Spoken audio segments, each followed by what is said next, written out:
சிவகங்கை மாவட்ட விவசாயிகளுக்கான குறைதீர்ப்பு கூட்டம் முதல் முறையாக மாவட்ட ஆட்சியர் மதுசூதனன் ரெட்டி தலைமையில் நடைபெற்றது.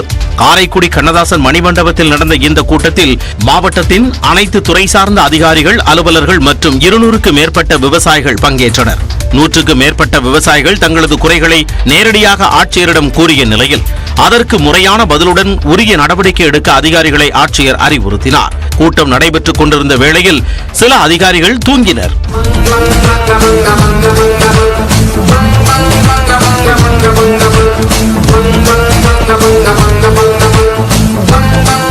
விவசாயிகள் குறைகளை தெரிவித்துக் கொண்டிருக்க சில அதிகாரிகள் செல்போனில் மூழ்கியிருந்தனர்.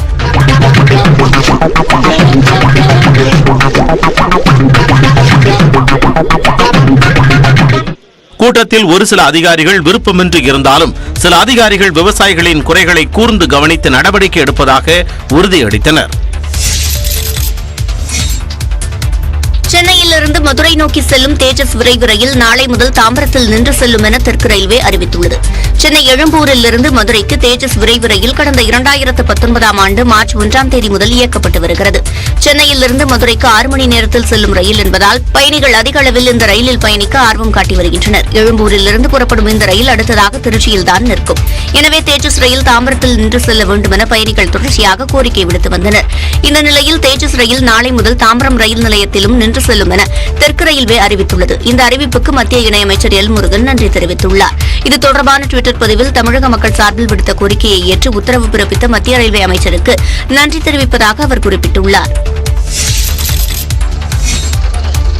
ராணிப்பேட்டை மாவட்டத்தில் அரசு நிலத்தில் பயிரிடப்பட்டிருந்த நெற்பயிர்களை டிராக்டர்கள் மூலம் அதிகாரிகள் அகற்றியது அப்பகுதியினரிடையே சோகத்தை ஏற்படுத்தியுள்ளது. சோளிங்கர் ஒன்றியத்திற்கு உட்பட்ட ஒழுகூர் கிராமத்தைச் சேர்ந்த நாகராஜ் என்பவர் அரசுக்கு சொந்தமான 5 சென்ட் புறம்போக்கு நிலத்தில் கடந்த 30 ஆண்டுகளுக்கு மேலாக விவசாயம் செய்து வருகிறார்.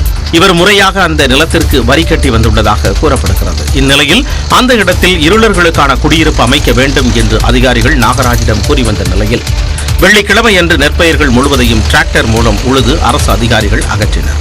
இதனால் 5 சென்ட் பரப்பளவில் பயிரிடப்பட்டிருந்த நெற்பயிர்கள் முழுமையாக சேதமடைந்துள்ளன.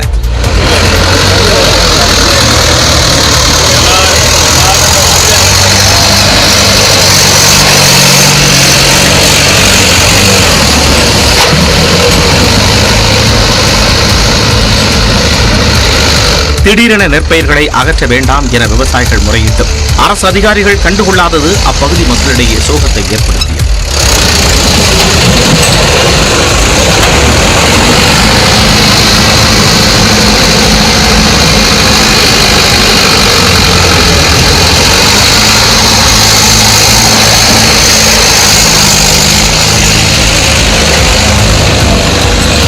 மூன்று மாத கால அவகாசம் கேட்டும் அதனை அதிகாரிகள் வழங்கவில்லை என விவசாயி புகார் கூறினார்.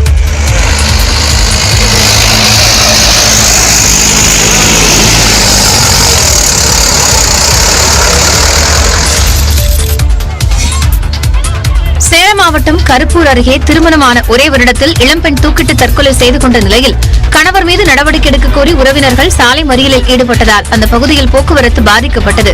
சேலம் மாவட்டம் வெள்ளாளப்பட்டியைச் சேர்ந்த சுரேஷ்குமார் என்பவருக்கும் நரசோதிப்பட்டி பெருமாள் மலையைச் சேர்ந்த தீபிகா என்பவருக்கும் கடந்த ஆண்டு திருமணம் நடைபெற்றது. சுரேஷ்குமார் குடிப்பழக்கத்திற்கு அடிமையானதால் இருவருக்கும் அடிக்கடி தகராறு ஏற்பட்டு வந்த நிலையில் தீபிகா வியாழக்கிழமையன்று வீட்டில் தூக்கிட்டு தற்கொலை செய்து கொண்டார். தகவல் அறிந்த கருப்பூர் காவல் நிலையத்தினர் வழக்கு பதிவு செய்து விசாரித்து வருகின்றனர். இந்நிலையில் தீபிகா தற்கொலை செய்து கொண்டு 2 நாட்கள் ஆகியும் ஆர்டிஓ விசாரணை நடத்தப்படவில்லை என்றும் அவரது மரணத்தில் மர்மம் இருப்பதாகவும் குற்றம் சாட்டி உறவினர்கள் 50க்கும் மேற்பட்டோர் சேலம் மாவட்ட ஆட்சியர் அலுவலகம் முன்பு சாலை மறியல் போராட்டத்தில் ஈடுபட்டனர். இதனால் ஆட்சியர் அலுவலகம் எதிரே சுமார் அரை மணி நேரம் போக்குவரத்து பாதிக்கப்பட்டது.